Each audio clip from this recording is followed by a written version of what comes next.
Hello there, it's Linda here from Just for Tummies, and welcome to today's video, Healthy Aging with Herbal Medicine. And I'm very pleased to say that my guest, once again, she's been a guest before, is medical herbalist Katherine Bellchambers. So when we talk about aging, we're not going to be talking about the outward signs of aging, although we will cover the skin a little bit and how aging affects the skin. We're more interested in aging of certain systems of the body and organs of the body that can cause disease, premature aging of those organs due to chronic inflammation and oxidative stress. So I'm going to add Katherine to the video. What have you just put in your mouth, Katherine? An ice cube. Oh, an ice cube. An ice cube. Because it's so warm. I know. I've made sure that I've got an insulated bottle Me too. of water with ice cubes in it, just so that, you know, we can wet our whistle as we're going through. Are you okay? I am fine, yes. Good. I've got the window open. I've not put the fan on because when I tested it with the microphone earlier, it was a nightmare. Crazy.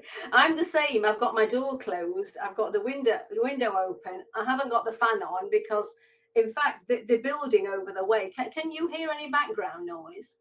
I can't. No. You can't hear a digger. No. Right. That's great. Anyway, it's good to see you again, Katherine. Thanks for your time. Good to see you too, Linda. I saw you on Instagram this morning. Yes. I'm just scrolling through Instagram. I don't know if you did it yesterday or if you did it this morning, but you were talking about the importance of hydration, Yes. you know, in particular during this hot spell. But actually, as far as healthy aging is concerned, hydration is absolutely essential. You know, making sure that we're taking in enough water for all the cells in our body to function properly is, you know, it's the single simplest thing you can do to improve your health. It reduces incidence of headaches. It reduces incidence of constipation. You know, if you do tend to IBSD, you need extra water because you're passing out more, you know, through the bowels as well as the kidneys. Yes, yes. Go on, carry on. I see elderly people reducing the amount of fluids they take in because, you know, getting up and going to the bathroom is uncomfortable, you know, and it just means they don't have to get up as often. But that leads to kidney problems. It leads I know. I keep trying to emphasize to my mum, you know, the importance of drinking just plain water, especially during these hotter months. And she's, you know, she does. I mean, she drinks lots of tea, not so much coffee. But you know, the emphasis on just plain water. So what have you got there, Katherine? What are you drinking out of? Is it like a stainless steel thermos? It's a double-walled stainless steel drinking bottle. In the winter, it keeps things hot. In the summer, it's actually brilliant. It keeps stuff cool for up to 24 hours. Wow, that's a long time. I bought this one recently, Contigo. Yeah. It's quite small. And I like it for its, you know, because it's not too big, but it's the same. It keeps things cool. So I put some ice cubes in earlier and water, and then in winter, you know, it keeps things hot. Not for as long as 20 hours though. That is a long time. No, I mean it doesn't keep things hot as long as it keeps them cold. Ah, yeah. Interestingly. Yeah, I think this is about 5 hours. But you know, water again, if you're looking at anti-aging, the skin in particular, water is so important, isn't it? I mean, I was talking to Misha Smith a while ago about this, and we talk about moisturizing, but moisturizing is putting oils on the skin to keep the water in. If there's no hydration, which is equally important, then the surface of the skin starts to look crepey and dry, and you know, that's the first thing that we notice, those wrinkles. And there was a piece of research done with a group of journalists actually, and they all drank 3 liters of water a day, and during that time they looked at all of the body systems, but in particular they looked at the skin. That was a fashion magazine. I think it might have been Marie Claire actually. And they found that the visible signs of aging had reduced by about 50% in a month, just drinking 3 litres of water a day. Yes, just something so simple and so cheap. Yeah. What's your take on water filters and osmotic water filters? What, the reverse osmosis ones? The reverse osmosis ones that just strips everything out of the water, doesn't I it? don't think that's healthy, because those No. minerals that we get from the water are really useful. I do think if you're going to buy spring water, you should buy it in glass bottles, not in plastic. Or if you bought it in plastic, decant it into water and then put it in the fridge. And Yeah. absolutely do not have plastic water bottles full of water in your car. No, not in a warm room, especially. Yeah. Oh, and there was a country singer, I can't remember her name. She sang "All I Want to Do Is Have Some Fun." But anyway, she got breast cancer and she absolutely puts it down to touring, and because she has a really healthy diet, drinks loads of water, and the only real culprit was always having these hot bottles of plastic bottles of water in her car. Yes, because of the BPA in the plastic. Yeah. And Hormone that leads into disruptors. the water. That's right. Hormone disruptors. Yes. Yeah. Okay. Right. So, well, we're talking about healthy aging with herbal medicine. So I just want to say that, herbs have a long history of being used to help heal many diseases, and many of our modern day medicines have been discovered as a result of herbs. An example is willow. It is willow bark, isn't it, Catherine?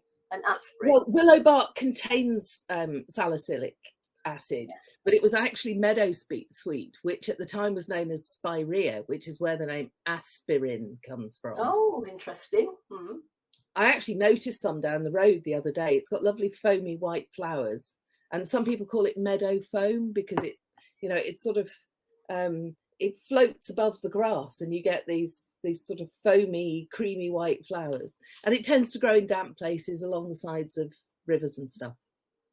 I've been really enjoying your Facebook posts just lately, where you've been going on your walks and you've been pointing out various different wildflowers and herbs and what their uses are. She's absolutely fascinating, Catherine.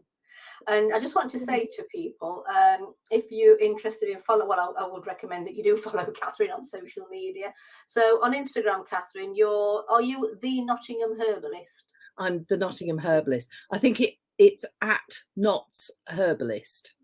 Oh, that's the hashtag. That's the handle. Yeah. And the same on Facebook too. Facebook, I'm Katherine Bellchambers, medical herbalist. Okay. It was one of those things that when I first set it up, I didn't have, cohesive branding or whatever. And every time I try and change it, something technical happens that. Oh, I know. I'm a great herbalist, but herbalists are not technical. No. Naturopaths aren't either. But I've been on a massive learning curve these past few years with social media. I think we've all had to be, haven't we? Really? Well, we have. I mean, just during lockdown, in order to function, social media was a godsend, wasn't it? It was. Yes, it was. Okay, so some herbs have an ancient pedigree, and it's only recently that scientific studies have shown why herbs are so good for us.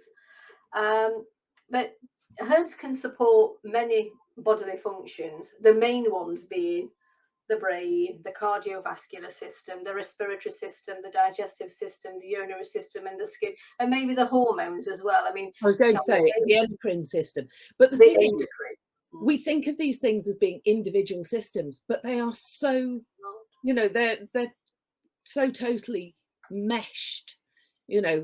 Everything affects everything else.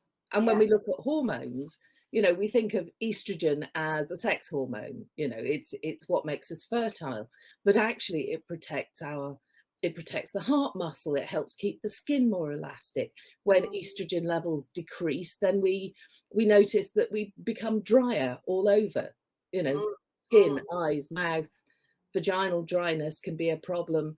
And actually, in men in later life, as their androgens decrease, they feel drier as well. And some people don't know, but as those sex hormones reduce, men can get hot flushes as well. Mm, mm, mm.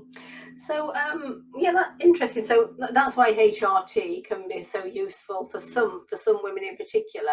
But whilst we're on that subject, Catherine, Yeah. what herbs are useful for women who are going through the menopause and who are getting, hot flushes, night sweats, depression, digestive issues, of course, that are associated with the change in hormones.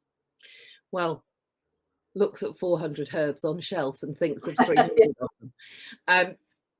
I suppose probably one of the best known is black cohosh. It's one that we hear. It's often mentioned.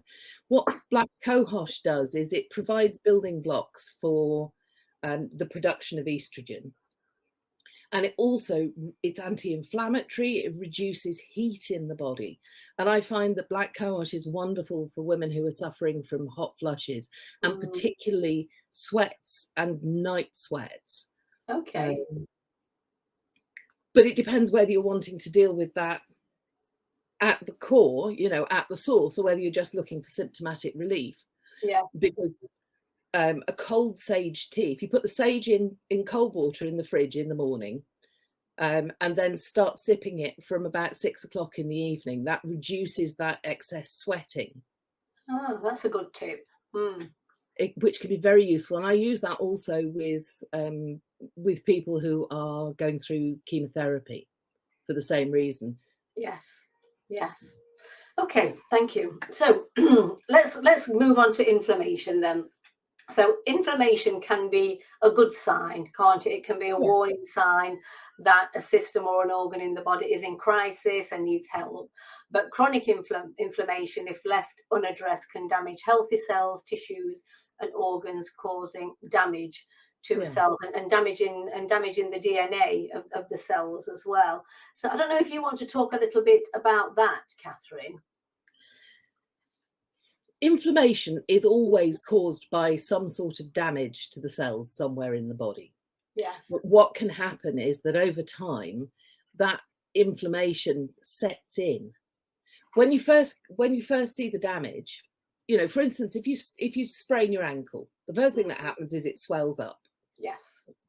And when it swells up, that's something called complement, which is the first part of the immune system, rushing to the area to bring healing complexes that will help to start the mending process, help to, knit those torn muscle fibers and help to protect the tissues that aren't damaged so far. And to kind of fix the joint so that you don't move it to damage it even more. That's right. It's a kind of our body's own plaster cast. And it's actually quite important that when you're first hurt, when you first experience damage, whether that's, a cut or a break or a bruise or, God forbid, a shotgun wound or something like that, do not take anti-inflammatory drugs. No. Because that initial inflammation is essential to the healing process. Yes. 2 weeks after the initial injury, if the inflammation isn't showing signs of decreasing, that's when anti-inflammatory drugs can be helpful. But it's important that you only take them early in the day, because most of that healing happens at night. If you need pain relief at night, stick to, maybe herbal medicines. But, if you're talking about things from the pharmacy, stick to paracetamol and, if you need something stronger, codeine. But don't go for ibuprofen, naproxen, diclofenac, because they're not good for the stomach, are they, and the gut? They're not good for the stomach, and they halt that inflammation process. If somebody breaks a bone, don't take it. Just flatly don't take it. Yes. I'm just thinking though, with like a strain, a sprain, or a break, you get the pain at the site of the injury, don't you? Yeah. But when it comes to something that's internal, something that we can't see, and something that we may not feel straight away as well. Yes, like heart disease or disrupted function in the digestive system. Yes, or or the brain, inflammation in the brain, because Yeah. there's lots of research pointing to inflammation of the brain being behind dementia. Yeah. So I'm just wondering, how can people best take care of themselves to help slow down, well, prevent or at least slow down these types of diseases? When I mean, I know we can do a lot with diet and lifestyle, and we'll come on to that in a minute. But are there any specific herbs or wildflowers that would help, that someone could take, say, on a daily basis, Actually, long term? nettles are wonderful. They're anti-inflammatory. They actually contain all of the neurotransmitters that the body uses and building blocks for those as well. It reduces inflammation. It reduces production of histamine. And we think about histamine as being to do with allergies, but it's actually an important part of the inflammatory process. Oh, Allergies are a hyperimmune response yes, to something that's not actually toxic. yes. So, and some women, it turns out, are actually allergic to their partner's sperm, which can be one of the reasons that they're finding it difficult to become pregnant, because the body is essentially hoovering them up and sending them out through the immune system. Yes, I mean they wouldn't know that, well, until they realise, well, they just can't get pregnant if they're trying for a baby, obviously. Yes. Absolutely, which is why in fertility clinics they'll often give women a big dose of steroids in the run up to harvesting eggs and then any of the fertility processes. Mm. Steroids stop the immune system in its tracks, which is why it's useful as first aid in things like asthma, which is another hyperimmune response. Yes, yes. So nettles then. Nettles are a good all-rounder. So nettle tea, for example. Nettle tea, nettle soup. You can make a wonderful pesto with nettles. What I would say is once they've flowered, you shouldn't eat them whole. Just have them as teas at that point, because they produce calcium oxalate crystals, which can harm the kidneys. Yes. So Yes. you want newly grown nettles that haven't yet flowered. Mm. Um, Yeah. But tea, you can make them with them at any time in the year. And actually the roots and the seeds, as well as the leaves, are all medicinal in different ways. Mm. And of course they can get the dried nettle leaves from you if they wanted to. Absolutely. I'm just thinking, something that you said about the kidneys, and I mean the kidneys are so important, especially when it comes to aging. Because Absolutely. I think I read somewhere, Catherine, that the majority of people over the age of 70 have got some kind of kidney disease. Yes, or certainly some kind of kidney impairment.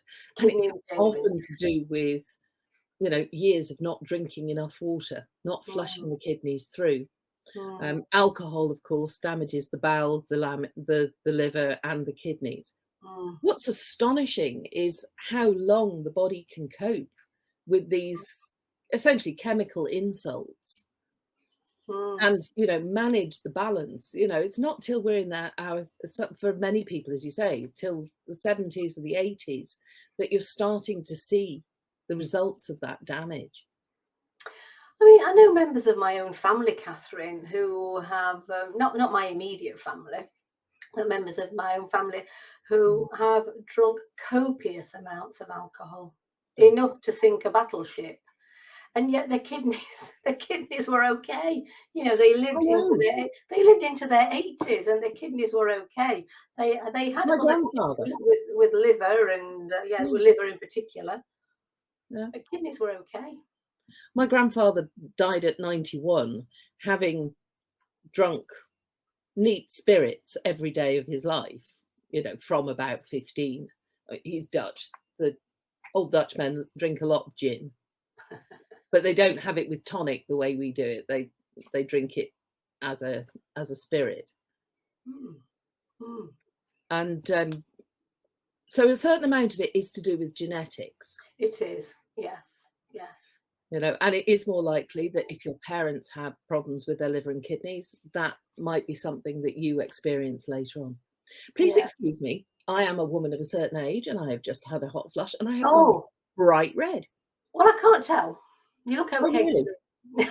I You don't look- think the frock is helping, but yes, yeah, it might be the reflection from your top as well. Right, so coming back to oxidation then. Oxidation can occur when there are too many unstable molecules called free radicals and not enough antioxidants to get rid of them. So yeah. I'm sure, oh, go on, you want to say something? Right.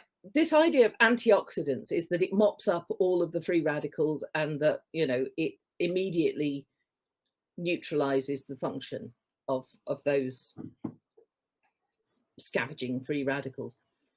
Actually, it doesn't work quite like that.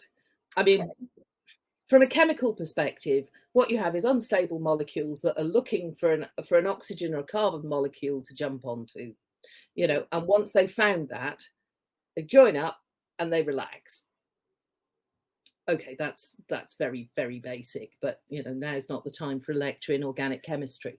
No, it's not. But there are Not in this lots. heat. No, indeed, definitely not. But what I would say is that a lot of our physiological processes depend on oxidation. You know, things like breaking down the food in our Mm, gut, mm, enzymic reactions. So mm, we don't want to stop it completely, mm, but what we want is to reduce those things that are causing damage to the body, so insofar as we can. mm. Um, vitamin C is probably the best known antioxidant, Yes, and you it's can my take favourite vitamin, vitamin C. absolutely. And it And suits me. It seems to suit my genetics very, very well. yeah, it does. And actually, quite a lot of people who have IBS-C, constipatory IBS, aren't taking in enough vitamin C. Mm. And vitamin C can actually act to stimulate the bowels to a certain extent. But if I know. Well, yes, I know people who do take quite high doses of vitamin C mm, as magnesium ascorbate, yeah, gentle vitamin C, to stimulate bowel movements when they're getting a bit sluggish. absolutely. And actually, a magnesium ascorbate is a really useful form of magnesium as well, because that magnesium then helps to um, support the liver in detoxifying the Mm. body, particularly from metabolic waste. So Mm. the breakdown processes of the things our body does every day. Mm. Just going back to sort of vitamin C then, well, and magnesium. Mm. So again, nettles are a rich source of vitamin C. Any of the green leafy vegetables, dandelion leaves. Hmm. I mean, it's one of the reasons that dandelion is diuretic. Mm. I mean, in French, it's known as pissenlit or wet That's the it. bed, because it can stimulate the kidneys. It doesn't inevitably, though. The advantage with herbs is that they're balancing. So Mm. if you're actually um, passing out more water than you're taking in, it will in fact reduce the amount that you're passing through your kidneys. So if you're taking dandelions specifically to support the kidneys and increase excretion of excess water, for instance, if you're retaining water in your fingers or your ankles or what have you, make sure you're drinking extra water, Mm. because Mm. it's dehydration that causes that water retention. Yes, yes, that's right. Yes, right. Thank you for that. So, as we age, some people produce less stomach acid, and I see this a lot. I'm contacted by a lot Yeah, of people who are concerned about nutrient absorption because they may not be producing enough stomach acid. And yeah, we know that there's a link between this and osteoporosis, but more so people who take proton pump inhibitor medications. And I think we've touched on this before, haven't we, Catherine? yeah. So Because they that's can, stuff like omeprazole, lansoprazole, yeah, esomeprazole. You know, yeah, they tend to be azoles. Yeah, and there's a stack of studies out there that indicate these drugs do block the absorption of certain nutrients. And in particular, I'd like to look at calcium because a lot of women are taking these drugs, older women, and it puts them at risk of osteopenia and osteoporosis. Yes, it does, and it also interferes with the absorption of iron, Yes. and iron deficiency, calcium deficiency. These are really big problems. I mean, Mm, many women go into menopause already deficient because, as our monthly bleeds become less predictable, potentially a lot heavier, we may be functionally anemic. There's mm, less blood circulating mm. because although at school we're told that we lose 25 mils of blood in a period, I can tell you that we work this out by weighing a dry pad and then weighing a wet pad and then working out how many, what the difference is. Yes. And, the weight is 1 milliliter is approximately a gram. Mm. So over the course of a period, some of the ladies I work with are passing as much as half a litre. It must feel Almost a dreadful. pint of blood over, and for some women it's more than that because if you're bleeding heavily for 10 days, But it doesn't, that's not normal, is it, Catherine? That's not no, normal. it absolutely isn't. Mm. But the problem I see is that the number of patients that come to me have been to the GP and they've just been told, oh, that's just what happens in the menopause. Really? Well, Or, young women, pardon me, in their late teens, their earlier 20s, they're going in with acute pain, heavy bleeding, unable to work or go to school 2 or 3 days in the month. And they're told to go home and get used to it because that's what being a woman is like. Now, I when can't see a female GP saying that, can you? it has happened, Mm, but for the most part, it's young male GPs. mm, mm. Very often, young male GPs who haven't had sisters or whose mothers haven't communicated to them what the Yeah. experience is like. I can Yes. assure you that my younger brother with three older sisters knew exactly what it was like and would never have said anything so stupid. I bet he didn't have a choice either. I know. No, bless him. He was Just well just trained. going back to the PPIs again. Something I can't remember if I mentioned this to you in our last video, but something I've noticed, and it kind of only dawned on me a few weeks ago, actually. The number of people that contact me because they, for all manner of digestive Mm, symptoms, constipation, bloating, heartburn, acid reflux, symptoms of silent reflux.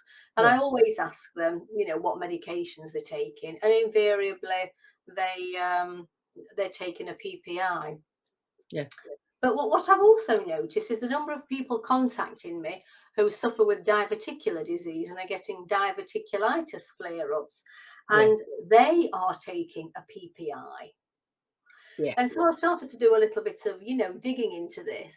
Because, Mm, well, PPIs, we know that they can block the absorption of certain nutrients. yeah. We know that PPIs can cause dysbiosis in the gut, Mm, an imbalance in the gut microbiome, and that can lead to low grade inflammation in the lining of the gut. So, why yes, would PPIs not increase the risk of diverticular disease? I'm sure they do. I mean, what happens is that as the acidity of the stomach is reduced, Mm, right, the mouth is alkaline, so we need to chew our food well so the carbohydrates are already in the process of being digested by the mm, time they hit the stomach.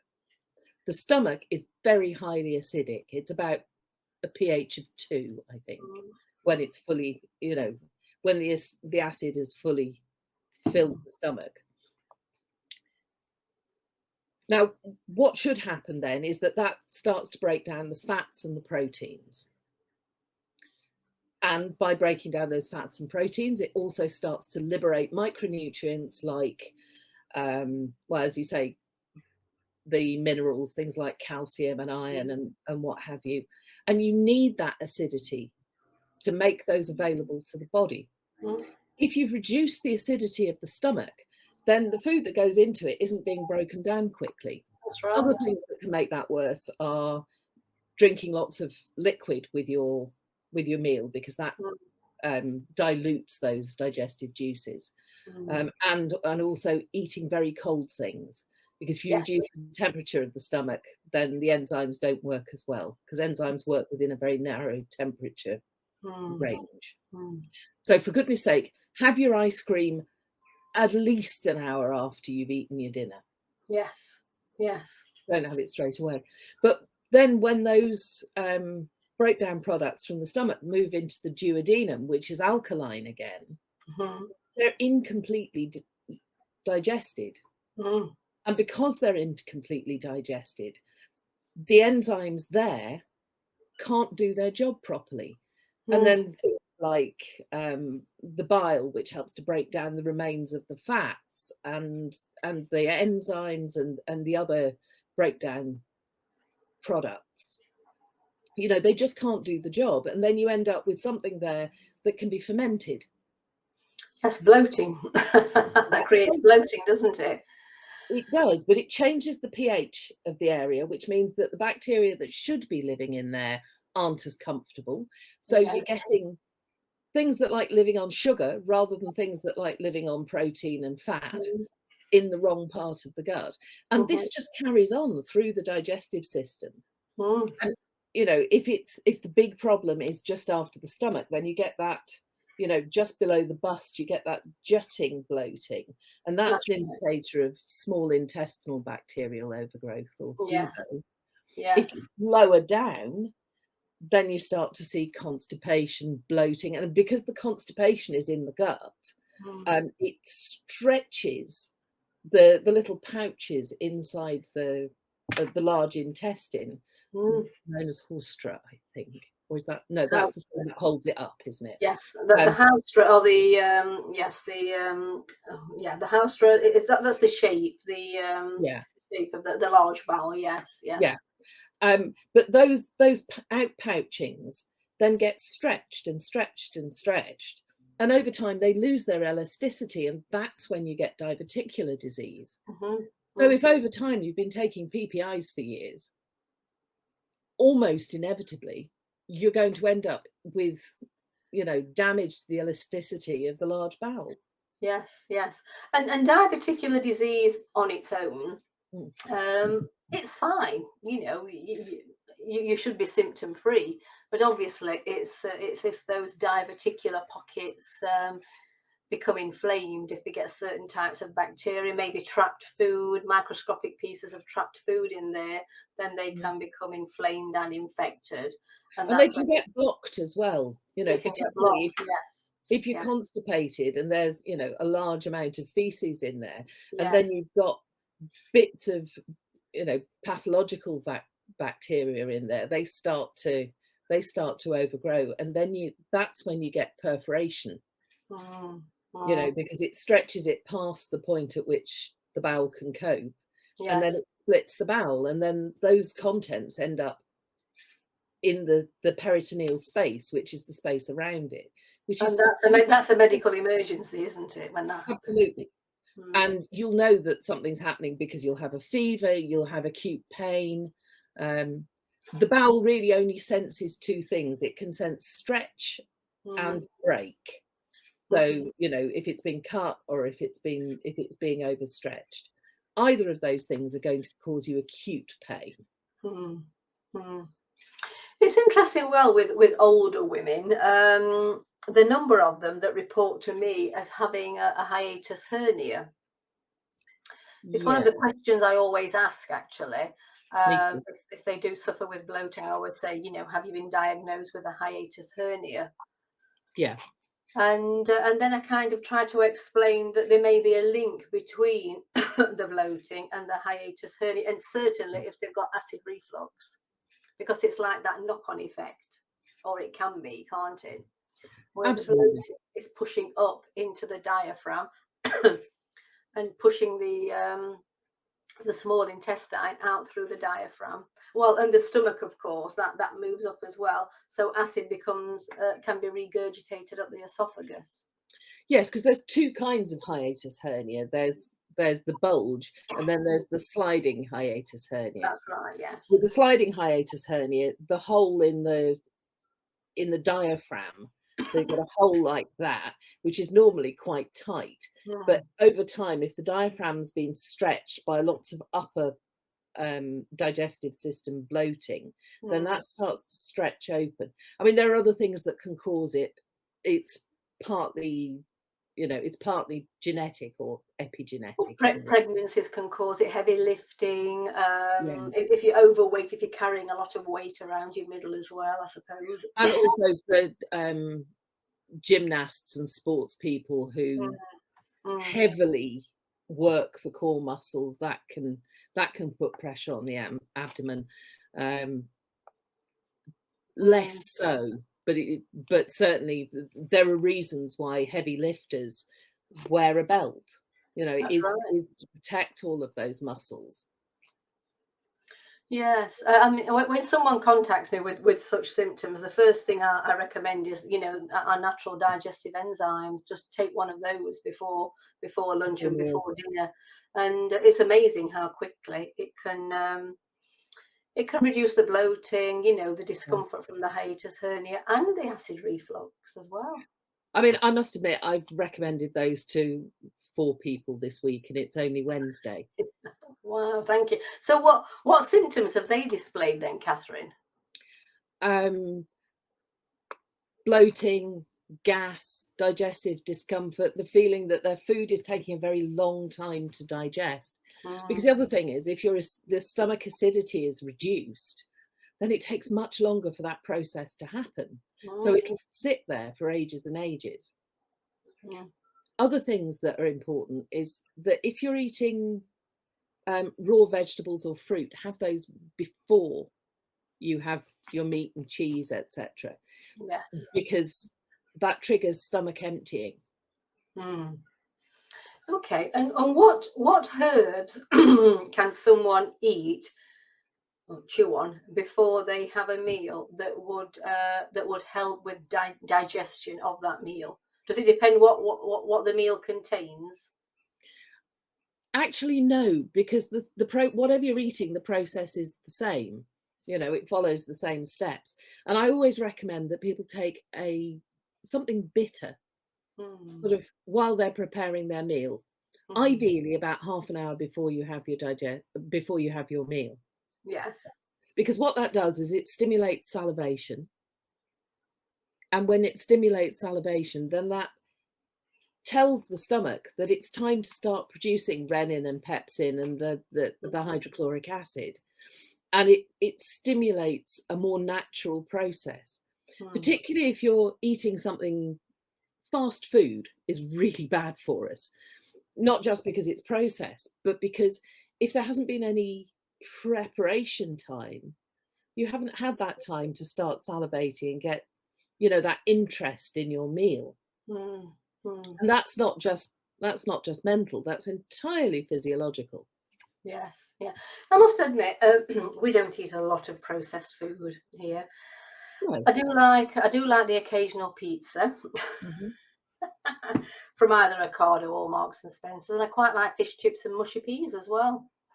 Yeah, but I always actually, those two are particularly bad, and I would absolutely say if you enjoy them, make sure you take a digestive enzyme before. I always do. I take one before and I take one after as well. Yeah, it's a good idea because you're likely to eat more than you normally would. So your stomach's going to be stuffed. And also that combination of carbohydrate and fat really doesn't occur in nature, and the body isn't evolved to deal with it. No. They're normally separate things. And the body can kind of deal with the separate things, but when they've been baked together, or with the batter on fish and chips, that that complex of carbohydrate and fat, it's really difficult to break down. It's really difficult, it can be.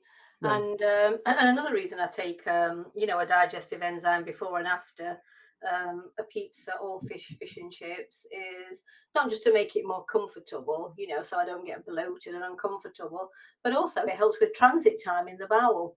Because you can bet your bottom dollar, Catherine, if I don't take the enzymes, I'll get constipated. Yeah. And one of the main jobs of the large bowel, which is where constipation typically starts, is to remove water from that mixture of food, etc., so that you got an easy stool to pass, and that water is recycled by the body. And that particularly happens if you don't drink enough water, because the body is going to need to hang on to what it's got. Yes. But also, if you've got all of this dysbiosis going on, then it's, you've got the double whammy. So drinking more water, taking a digestive enzyme. But if you're looking at herbs that will help, bitters will stimulate the natural function of the gut, from first principles. Yes. So like going back to the dandelion leaves and the nettles again. Yes. And actually, a salad of bitter herbs was a very common entree. I've read that, actually. We've bred out the bitterness in our lettuces because people like nice bland flavours. What about rocket? I mean, I love rocket, and that's rocket is wonderful. We grow it in the garden and always have it with a salad. Yes, I love it in like a whole wheat wrap. I put rocket in there, and I put some feta cheese in, and those lovely heritage tomatoes that are around at the moment. All the different coloured tomatoes, and then a little bit of olive oil and some salt and pepper. Delicious. Right. So talking about food, yes. How do diet and lifestyle choices affect aging? Well, I've kind of put this together that we can talk about. So it's a no-brainer, really, isn't it, Catherine? We need a well-balanced diet rich in essential nutrients, vitamins, minerals, antioxidants, and phytochemicals to support overall health and cellular function, potentially helping to slow down aging. So, are there any particular herbs? I mean, you've talked about the bitter herbs, but are there any other herbs that we can add to our food that can help slow down aging? Well, that's a big question, isn't it? It is a big question. Echinacea is an interesting herb. I love it. One of my favourites, as you know. Yes. Oh, absolutely. And a woman called Sandra Miller in the States did some research with mice. Now, I don't like talking about animal studies, but this one thankfully only involved them eating a really healthy diet and living much longer than usual. So this isn't too bad. We'll have that one then. We'll have that study. So what she did was she included echinacea, powdered echinacea, as part of their daily mouse chow. And she found that the ones that were having, I think it was a gram a day. Yes, it was about a gram a day per mouse. Lived almost 3 times as long as the ones that didn't. Well, that's fascinating because, as you know, I've been taking echinacea for many years, since before you and I even knew each other, going back to the early 1990s when I had, my issues with chronic fatigue after a virus. And I remember reading at the time, so I must have read it somewhere, that echinacea was really good to help support the immune system. But I also remember reading that it shouldn't be taken every day for long periods of time. I mean, do you concur with that, Catherine? It's not true. It was theoretical. The idea stimulating something for long periods of time is a really bad idea. But Yeah. echinacea isn't a stimulant. It Mm. doesn't stimulate the immune system. It is an immunomodulator, Okay. which means that when more, immune complexes are required, it helps the body to produce more. When Hmm. fewer are needed, it helps to reduce it. But it helps, one of the things it does is it helps to maintain adequate levels of neutrophils, which Yeah. are white blood cells. They're the first line defenses. So they're the ones that catch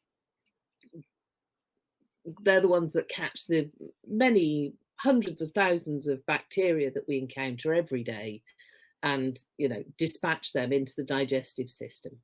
Mm.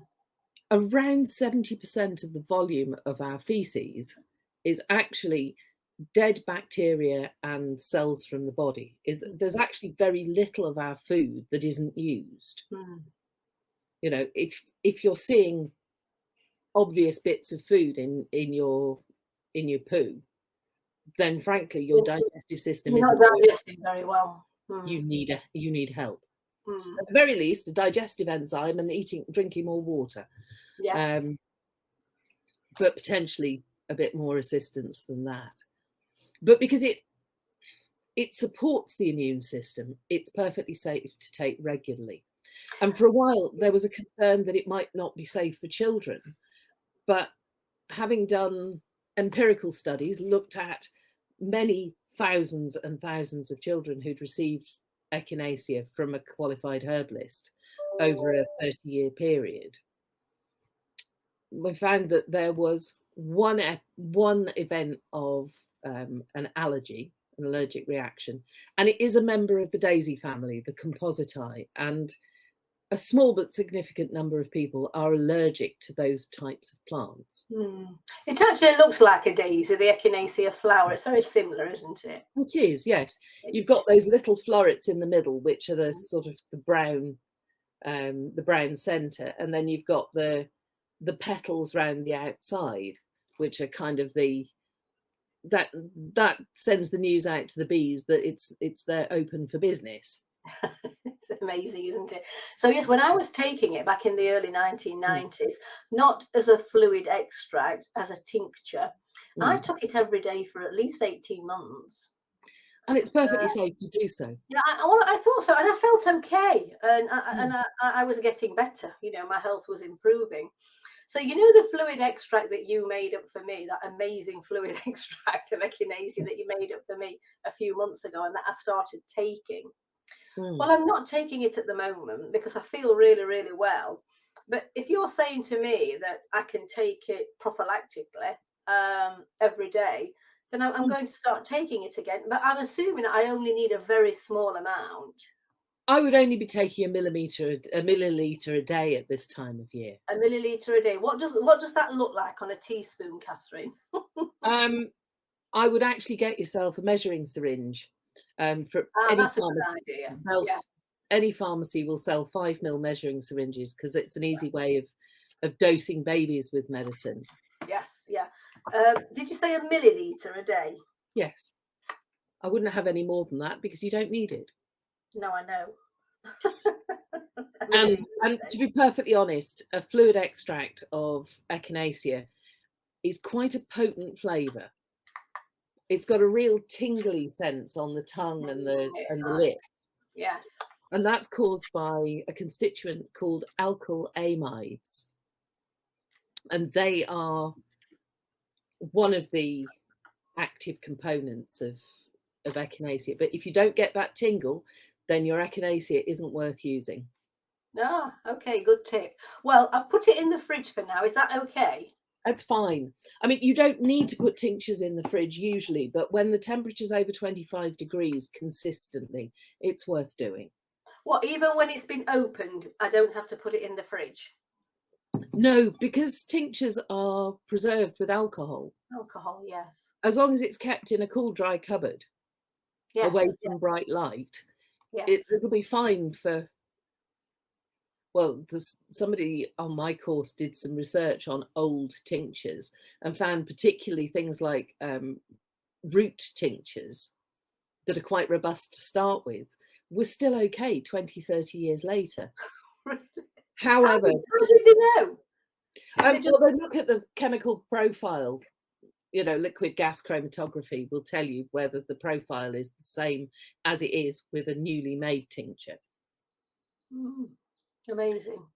But Well, thank ones you made for that. with flowers like elderflower or chamomile, etc., they're a little more, they've got more volatiles in them, so they don't last quite as long.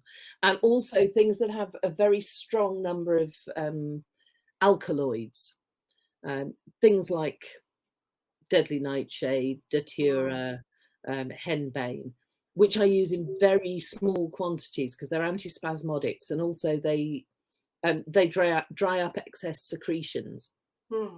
So belladonna, for instance, is used for severe colic pains because it reduces that graunching sort of tightening.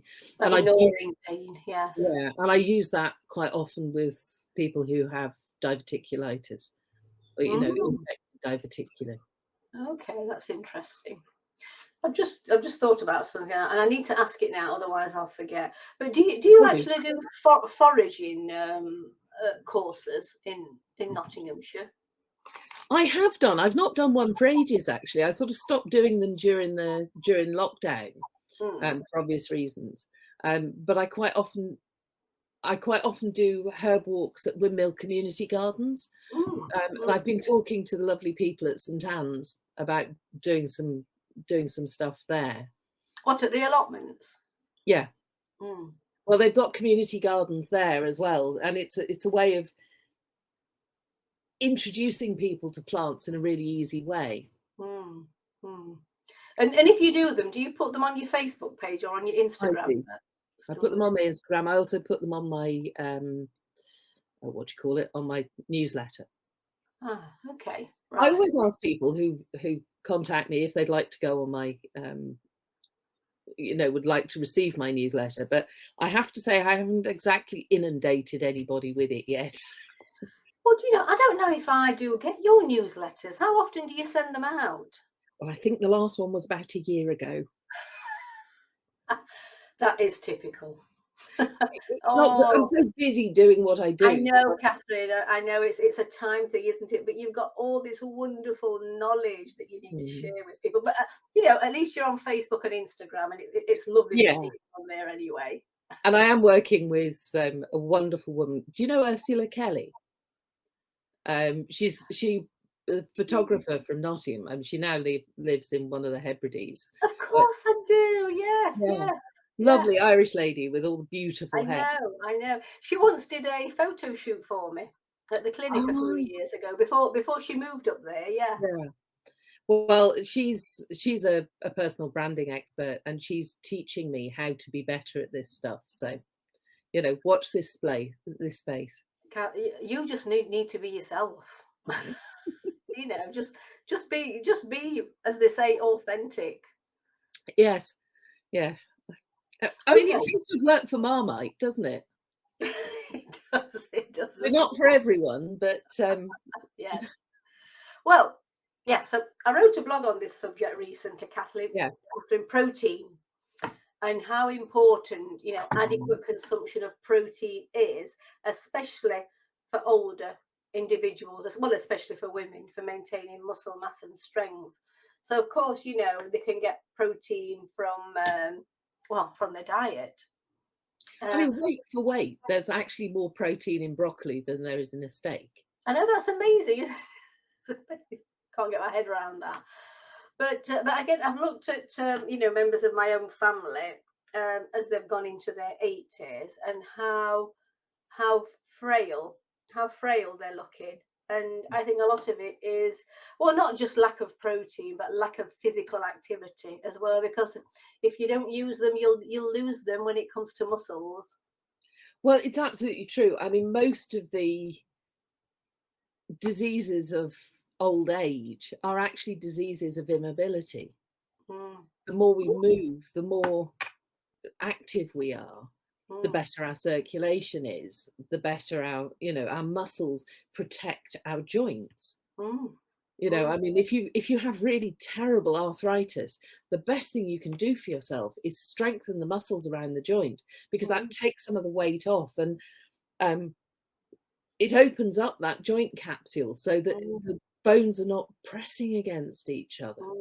And to have some really good massages, to get all the knots out of those muscles, again, to take the pressure off the joints.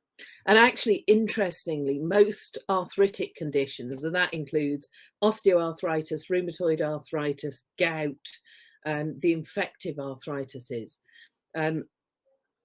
if you get the kidneys right, the pain and inflammation in the joints improves. And gout is most definitely a bigger problem for people who are dehydrated.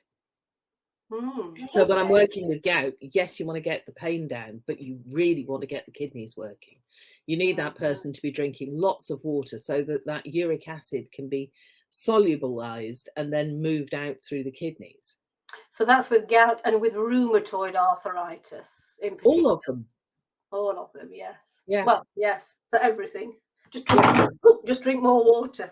Drinking more water is, it's the single best thing that if I was saying, 3 things you can do to improve your health as you age, I would say drink more water, move more, eat more fat and protein. And the 4th one would be eat less sugar. Yes. Well, because actually there's nothing promotes inflammation like sugar. More than sugar does.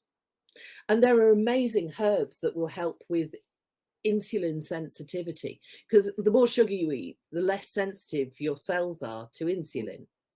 Insulin is a key that sort of comes along and opens the cell to accept circulating sugars.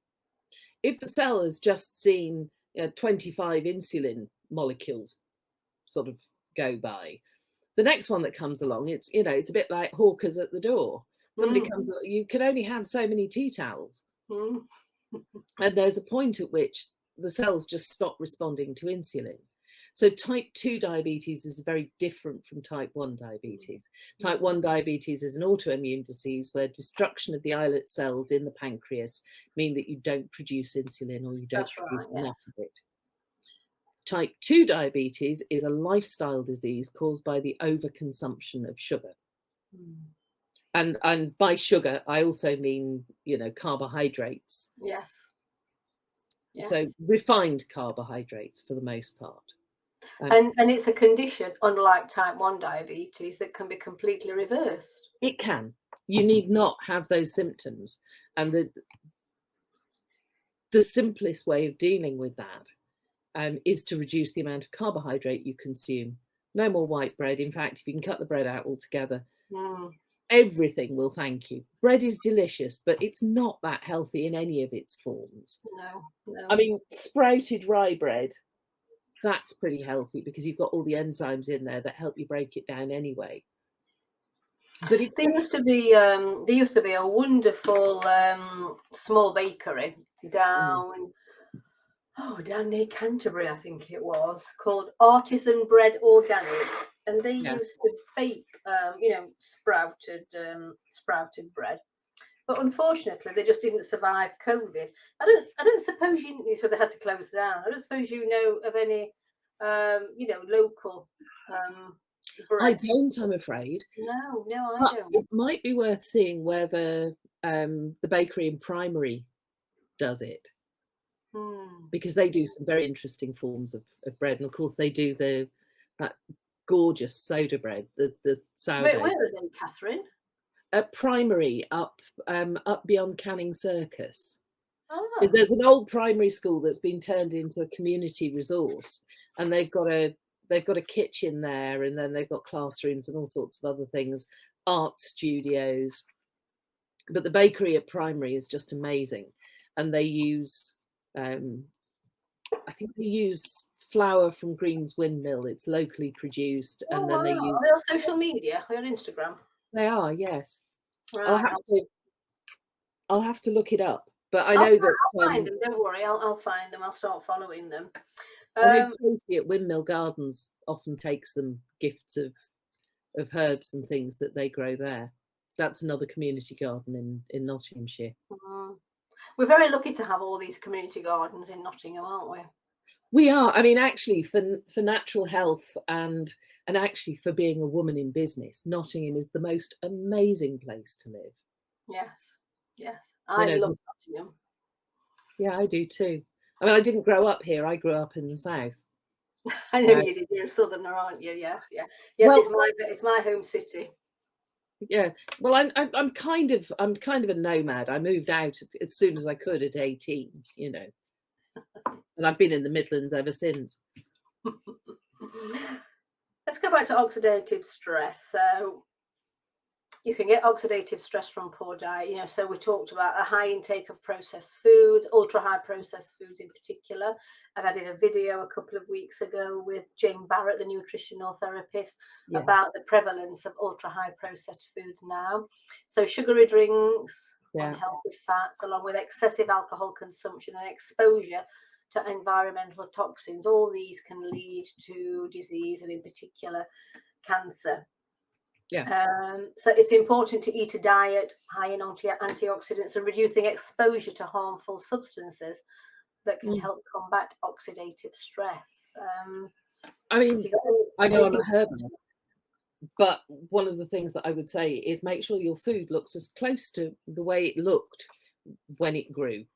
Yes. You know, whether that's vegetables or whether that's, animal foods.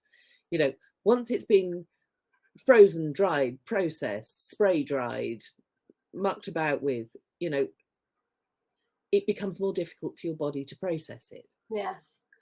I'm sure you've heard of the NOVA classification of foods, haven't you, Catherine? Yes. Different classification depending upon how the foods are being manufactured, what's been taken away and what's been added. Really interesting. So again, chronic inflammation is associated with various age-related diseases and can accelerate the aging process. Particularly dementia. Pardon? Particularly dementia. Dementia. Yes. And interestingly, there are research physicians who are now referring to certain types of dementia as type 3 diabetes. I've read that. Yeah, I've read that recently. And I also believe, and this is something I can't prove, but it's something I've observed over my, sort of 20 years in herbal medicine, from when I started training in 2003, I think. So yeah, it's 20 years since I first started my professional journey as a herbalist. I think there's a link between PPIs and dementia. Yes. What? Because the blocking of certain nutrients? Yes, because it interferes with the uptake of certain nutrients. And I think there's something else going on there. If you stop the body doing something it's supposed to do, then, and I think there is a place for them. Very short-term first aid for people who have stomach ulcers, so that the healing process can take place, and then you stop taking them. But most people put on them and they're never taken off them again. Oh, I know, tens of thousands of people. But what's your take on Barrett's esophagus and PPIs, Catherine? Now that's an interesting one, and I'm sure my husband won't mind me mentioning this, but since he had chemotherapy, part of which came as a daily tablet for nearly 6 months. Well, when I say a daily tablet, he actually had 6 in the morning and 6 at night for nearly 6 months. Okay. It's called capecitabine, and it's a fluorouracil, which is quite damaging. He had a form of bowel cancer, and that is, you want something that's going to create oxidative stress in order to destroy the tumor. Yes. That's a whole other discussion. But it did cause reflux. It did increase the acidity in his stomach, and he has Barrett's esophagus. And actually, we managed that really well using slippery elm and marshmallow root. And actually, when they first noticed that he had very severe ulceration in his esophagus and in his stomach, and they asked him to go home and take 40 milligrams of PPIs twice a day. He didn't. He came home and took slippery elm and marshmallow root powder before and after every meal, and in the morning and at night before he went to bed, and if he felt any discomfort in the night. And within 6 weeks, he'd gone from stage 5 ulceration, which is ulcers of more than 5 centimeters in diameter, to almost no visible ulceration. So he had a scope, he had a camera then down his. On both occasions. Yeah. But does he still have a diagnosis of Barrett's esophagus? Yes, because the problem with Barrett's esophagus is that it the reflux, all of that acid coming up into the esophagus, which is essentially an alkaline space, physically damages the lining of the esophagus, and it means changes the cells that line the esophagus. Yes, and they can't be reversed. It doesn't appear to be the case.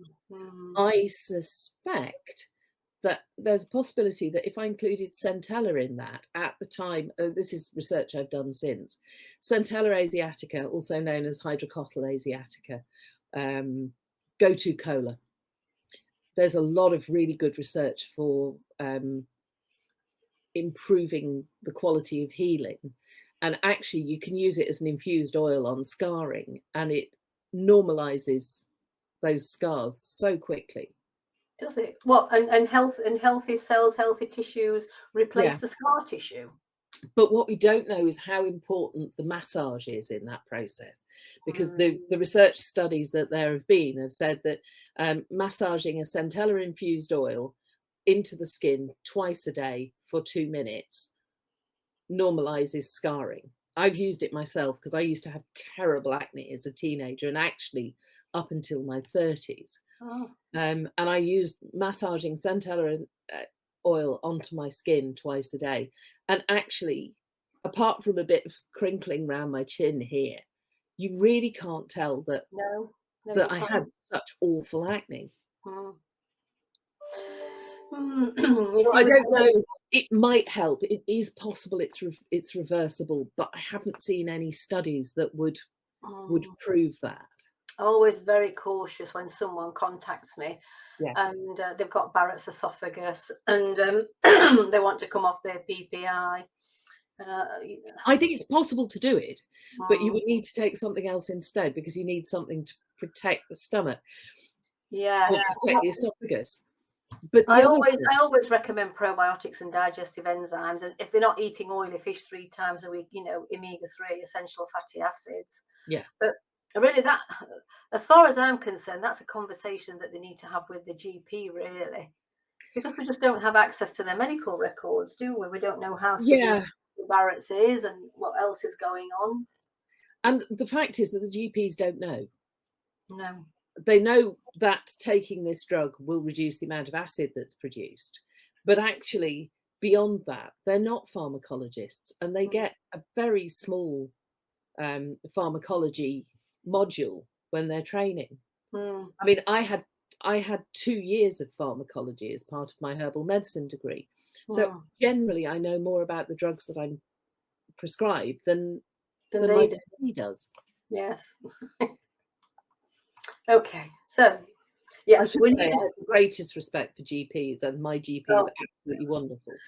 So do I. I mean, the stress and pressure that they're under at the moment. Before we go on to this, I just wanted to talk about type 2 diabetes again. Okay. There are a couple of herbs that are easy to get hold of and massively reduce the amount of circulating sugar. So, blood readings on finger prick tests, and also help increase sensitivity to the insulin that you're producing. And one of those is mulberry leaf. Mulberry leaf, taken as a tea 2 or 3 times a day. And the other is fenugreek. Fenugreek seed, and you can buy fenugreek seed capsules. This is one where we know, because we've done some research, a group of herbalists. We've done some you know, I mean, not double-blind randomized controlled trials, but we've done work with our own patients, and we've tried them on several different fenugreek capsules. And frankly, the cheapest work just as well as the most expensive. So you don't have to go anywhere expensive for it, but taking 2 fenugreek capsules with each meal makes a huge difference to circulating sugar levels. Okay, well, thank you for that. Yeah. I'm very conscious of the time. I'm keeping Yes. you a bit longer than I thought I would, so I'm just going to whiz through these. Okay. So yes, we need a diet rich in fruits, vegetables, whole grains, healthy fats such as omega-3s, and lean protein to support healthy aging. Yeah. We also need, and we've touched on this, hydration for Yeah. maintaining overall health and healthy aging. Keeps the skin hydrated, supports organ function, particularly the digestive system and urinary system. Physical activity, of course, crucial for maintaining muscle strength, bone density, flexibility, and cardiovascular health. And actually stretching is really important, because what Mm. happens over time is that the capsule that the muscle is in shrinks. So if you're constantly sitting like this at a desk, Yes. it's really important to stretch outwards and to open those, because these muscles here get tight, and over The time, pectoralis. posture, you know, Yes. and actually, if what you do all day is running or digging, then you need to stretch those muscles out. And Mm. you find that with the serious, you know, the serious steroid taking bodybuilders, they don't like to stretch out because it reduces the apparent bulk of the muscle. But that's Yes. essentially deforming the body. And what we Yeah. want is lean, flexible muscle that will help keep us upright and support us. Yes, and support our joints. I remember when I did massage therapy, which I did for many, many years before I trained in colon Well, hydrotherapy, indeed. and I would often massage the pectoralis muscles here. And at the same time, because I found that, people were like that, walking around Oh, with gosh, short yeah. pectoralis muscles. And then I would also, if it was a woman, I would at the same time show her how to drain her own breast tissue, with massage techniques, because that's so important. Well, I It think it is. really is. I'm sure you do, Catherine. And drain Absolutely. and massage towards the lymph nodes in the armpit, Yes. especially Because women that often, suffer with cysts in the breasts or get yeah, mastitis. I think every newly pregnant woman should be shown how to do that breast draining massage, because Mm, it would reduce the incidence of mastitis significantly. yes, yes. And the other Um, reason that water is so important is that alongside the blood system, alongside the vascular system, all of your vessels and veins, is the lymphatic system, and of that course. requires water in order to carry away toxins and metabolic wastes Mm, into the digestive system so you can get rid of them. mm, mm. I think the theme that's running through this whole video, Catherine, is drink more water. Absolutely. Yes, drink more water. Sleep. Yes, so Mm. very important. Sufficient good quality sleep essential for overall well-being and can affect various aspects of aging. And good sleep promotes cell repair, hormone regulation, immune function, and good memory. Although, Yeah, when you start to go through the menopause, getting a good night's sleep can be a challenge. And after the menopause, actually. it can be. And actually, you know, as we get older, we need a little less sleep, We apparently. do. Which is Yes. a shame, because I love sleep. Sleep is wonderful. It makes me feel really good. You know, waking up in the morning when you've had a really nourishing night's sleep is one of the best feelings in the world. It is. But I don't need as much sleep now. Do you? Do you still find that No, you need I mean, certainly in my teens, I would fall asleep at midnight and happily sleep straight through till midday the following day. I mean, given the opportunity, which didn't happen very often. But your brain is still developing in your teens. Mm, But getting enough sleep is essential to being able to concentrate well and being able to complete complex tasks. And they mm, found that every hour of sleep less than 8 hours that you have is equivalent in a reduction in mental acuity to a pint of beer. Right. Okay. So essentially, you're running around drunk because Yeah. most of the healthy repair that happens to the body does so in the first 3 or 4 hours of sleep, but all of that healing happens at Mm, night. And mm, this is why you shouldn't take anti-inflammatories at night. You should take those mm, in the morning mm, because you're inhibiting cellular repair by taking anti-inflammatories at night. mm. I watch my little granddaughter when she's sleeping sometimes, and she'll sleep from about 7:30 until 6:30, 7 o'clock the following morning, and she is in such a deep sleep. Oh, it's wonderful, isn't it? I don't think anything would wake her up, actually. Yes, it's Mm. wonderful. I find nowadays that I quite like lounging. I quite like reposing. Yes. Do you Oh, know what I mean? Especially in the afternoon for half an hour. yes. We've got some rather nice lounges in the garden at the moment, and um, actually last night I was, when it got a little bit cooler, sat outside and just watched the satellites going about in. Yes, yes. I saw a satellite the other night. I thought, wow, that star is really, really bright. But it wasn't twinkling. It was just moving. Yes, it was just moving very, very slow. I thought, well, that's a satellite. Right, Mm. just to finish off then, Catherine, where are we this one? If we could just choose 3 herbs to help keep us young in mind and body as we age, which 3 would they be? Echinacea, because of Hmm. its profound support of the immune system. We know that if the immune system is working well, it keeps us healthier for longer, and keeping us healthier for longer keeps us looking younger.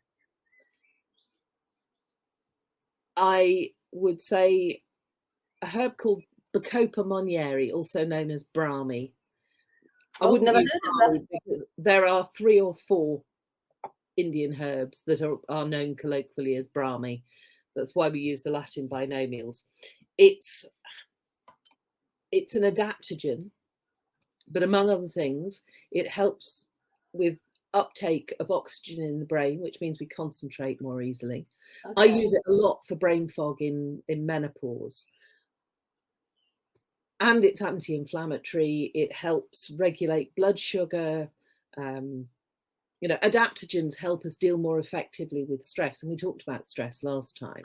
Yes. Um, Managing stress by moving around, drinking more water, getting outside Mm. is really important. But this is a herb that will help the body deal more effectively with stress. And it Oh, also helps with blood sugar as well. mm. That's not one I've come across before, so thank you for that.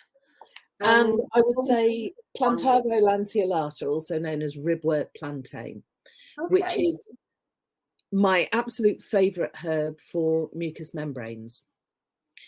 And since all of the line, the eyes, the nose, the kidneys, the digestive system, the urinary tract, the reproductive organs, the inside of all of our organs have some element of mucous membrane. Mm. And that mucous membrane is all really, it's functional. That's where the digestion takes place, the filtering in the kidneys takes place, the detoxification in the liver takes place. We want that, and when we're breathing, to be able to breathe naturally, it enhances something called the mucociliary escalator. So Mhm. we have these little villi, microvilli, like we do on the digestive system, on Yes. the inside of the lungs and the inside of the alveoli, and they move like this, and that helps to, sort of wave any debris that we breathe in out of the lungs. Um, if there's an inflammation, it's those that move the mucus that's developed with all of the gunk. It Yes. helps to move that. Plantago lanceolata also thins mucus. So it's wonderful for sinus problems. It's wonderful for, for dry mouth, all of that sort of thing. And it's Yeah. a really nice tea. And anyone with respiratory conditions like bronchitis, Yeah. trying to think bronchitis, pleurisy, maybe pleurisy. Um, Pleurisy, yes, though in fact I would use pleurisy root for pleurisy. Oh, okay. Eupatoria, it's one of the eupatorias. But pleurisy root, which, no, it's not a eupatoria. I'm going to have to go and look it up. But pleurisy root is the thing for pleurisy, because it works in that space between the lungs and the lining of the peritoneum. Yeah. Because it's an infection in there, which means that as you breathe in, it sticks. And if you listen to the chest, even using a glass, you know, a small glass, held it against the chest wall and listen through that, you can hear this sort of crackling noise. Crackle. It's very painful as well, isn't it? Pleurisy. Very painful. Right. Well, Katherine, I just want to say a huge thank you. We've gone way over time again. Again, yes. Thank Not you quite so much. And thank you everyone for listening. And I will be, so this video will be available to watch on the Just for Tummies Facebook page, on the YouTube channel, on the LinkedIn page. And we will also, I'll also be, I think it's also on Tummy Talk, in the Tummy Talk community on Facebook. And I will be sharing it in a newsletter either next week or the week after. And once it's done, I will also put it on my socials and what have you. Well, it will be on YouTube. Where are we now? It's Wednesday, isn't it? It will be on YouTube by next Wednesday. Okay, if you want to check on the Just for Tummies YouTube channel, because you can share it from there as well. Oh, but obviously social media. Yeah, share it from the social media sites, the Just for Tummies social media sites. Right. Well, thank you so much again, Katherine, and thank you everyone for listening. I really hope that helped you. I always find it fascinating, herbs and their uses, and there's no one better than Katherine Bellchambers from explaining to us how they work. Well, it's my pleasure. pleasure. Thank you very much then, Katherine, and thank you everyone. Bye-bye for now. Thank you.